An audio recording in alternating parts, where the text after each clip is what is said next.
안녕하십니까. 대출을 박살내는 남자 조철민입니다. 자, 오늘은 제가 엄청난 얘기들을 해드리겠습니다. 구독자 10만 기념, 진짜 아무도 알려주지 않는 그냥 우리 구독자분들을 대상으로 하는 이거는 제 밥벌이 수단인데 이거 오픈해드리겠습니다. 자, 오늘 영상은 제가 미리 말씀드리는데 끝까지 보셔야 돼요. 끝까지 한번 보시고 좋은 방법인지 한번 들어보시길 바라겠습니다.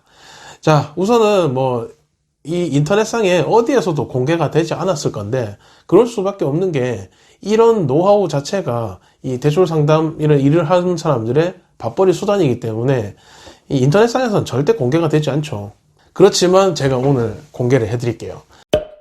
첫 번째, 대출이 잘 안 되시는 분들 아니면 조회 기록이 많아서 과다 조회이신 분들, 이 신용 기록을 삭제하는 방법이 있습니다. 신용정보사에 우리가 어떤 멘트를 써서 얘기를 하면은 삭제를 해줘요. 자, 여러분들이 신분증 분실신고를 먼저 하시는 거예요. 그리고 분실신고하면은 분실신고증이 접수가 될 거 아닙니까?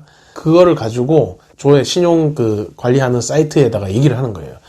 내가 이 신분증을 분실했는데 누군가가 내 신분을 도용해서 조회를 했으니까 조회 기록을 삭제해달라. 그러면 삭제가 됩니다. 과다 조회라서 대출이 안 되시는 분들은 대출이 가능하게 될 수가 있죠. 그리고 두 번째, 이런 얘기 들어보셨을 거예요. 고객님 금융거래 실적이 없어서 대출이 잘 안 됩니다. 우리 은행하고 거래 기록이 많이 없어서 안 됩니다. 신용무거래자라서 안 됩니다.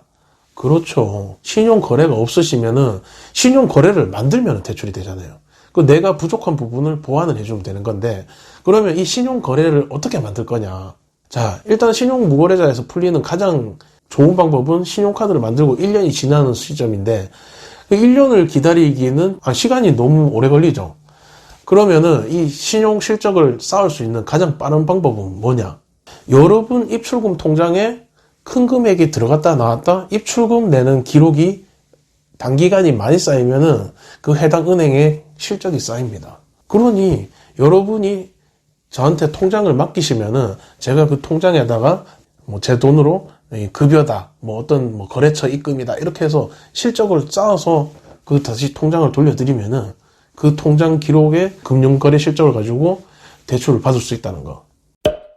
그리고 세 번째, 여러분들도 이제 일부 어떤 채무를 보유하고 계시는 분들이 이 빚을 갚을 때도 어떤 거를 먼저 어떻게 갚느냐에 따라서 신용등급이 올라가는 게 상당히 달라요. 그런데 그거를 여러분들이 혼자서 하려면은 등급이 어떻게 오를지 모르니까 못하시죠. 저한테 돈을 맡기시면은 제가 그걸 가지고 여러분들의 채무를 딱 분석한 다음에 어떤 거 먼저 갚아야겠다는 거를 체크해가지고 그걸 먼저 갚아 드릴 겁니다. 그러면 신용등급이 단기간에 빨리 올라가죠. 채무도 상환했고 등급도 빨리 올라갔으니까 더 낮은 금리의 대출을 받을 수 있는 확률이 높아지는 겁니다. 한 번씩 보시면은 문자 같은데 아니면은 카드사에서도 이벤트 문자 이런 게 올 겁니다. 우대금리 혜택, 어떤 이벤트 기간, 언제까지 신청하시면 금리 할인을 해줍니다. 이런 게 있는데 은행이나 각 금융사마다도 이런 금리 프로모션 할인하는 달이 있어요. 할인해주는 날짜도 있고요. 그런데 여러분들은 그런 모든 정보들을 바로바로 알 수는 없단 말이에요. 상담사를 잘 통해서 하시면은 실적이 많은 상담사들은 이 프로모션을 쓸 수 있는 선택권을 가지고 있습니다. 이런 상담사들을 통해서 하게 되면은 평소에 금리가 한 10% 나오셨던 분들이 5%에 받을 수 있는 기회가 생기는 거죠. 그리고 또 이런 거 있어요. 대출을 여러분들도 아실 텐데 정부에서 지원해주는 저금리 대출 같은 경우에는 이 고금리 채무를 쓰고 있는 분들을 저금리로 낮춰주기 위해서 정부에서 만들어준 상품이란 말이에요. 그런데 이 상품들을 이용을 하려면은 채무도 없고 깨끗한 사람들이 그냥 쓸 수 없어요. 그렇게 쓰려면은 정부에서 허락을 안 해주죠. 우리가 저신용자에다가 채무 금리 높은 거 쓰는 사람들 혜택을 주려고 만든 상품인데 당신같이 깨끗한 사람이 신청을 하면은 우리가 승인을 내줄 수 없지라고 얘기를 한단 말이에요. 그래서 정부 지원 대출 상품을 받으시려면은 대부업체 같은 데서 고금리 대출을 하나 받으셔야 돼요. 그 후에 고금리 대출을 쓰고 있다는 그 서류를 가지고 신청을 해야만 그 저금리 대출이 승인이 나는 겁니다. 자, 그리고 또 딱 한 가지 더. 담보대출 받아보신 분들 아실 텐데 담보대출 받을 때 보면은 이제 내가 신용이 약간 좀 안 좋거나 이럴 때 보면은 그 담보 제공자라고 들어오는 경우가 있어요. 가족 중에 담보물을 가지고 있는 사람이 담보 제공자가 되고 대출을 받는 그런 경우 있습니다. 실제로. 그 받아보신 분들 있으면 나이 있으신 분들은 아실 거예요. 그런 대출처럼 신용대출도 마찬가지입니다. 그러니까 내가 만약에 신용등급이 안 좋은데 내 친구나 지인 중에 신용등급이 좋은 사람이 있어요. 그러면 내 신용을 커버해주는 사람이 하나 들어오게 되면 신용제공자라고 봐야 되나요? 그 담보 제공자니까 이건 신용대출이니까 신용제공자라고 표현을 하자면 그런 식으로 해서 대출 승인을 받을 수도 있다는 거. 총 한 6가지 정도 이런 노하우를 알려드렸는데 여러분이 생각하시기에는 이 방법들은 아마 처음 들어보신 분들이 많을 건데요.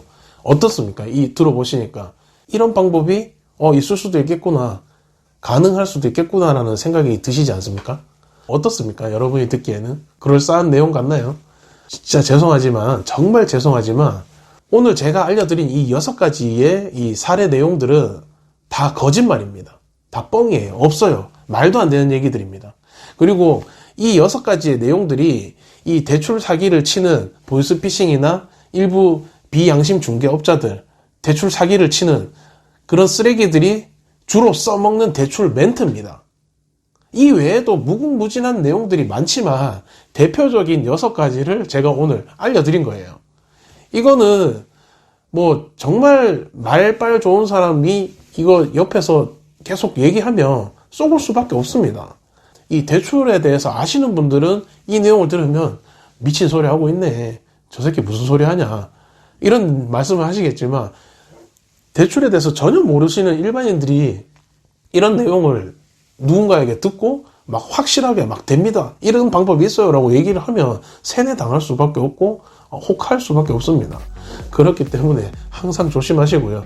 자, 어쨌든 제가 오늘 이거 말씀드린 거는 진짜 그런가 싶을 정도의 거짓말들로 여러분들을 속이는 사람들이 많다는 거를 알려드리기 위해서, 아차 하는 마음을 갖게 해드리기 위해서 이런 영상을 찍어 본 거니까 너그럽게 양해를 부탁드리며 시청해 주셔서 감사합니다.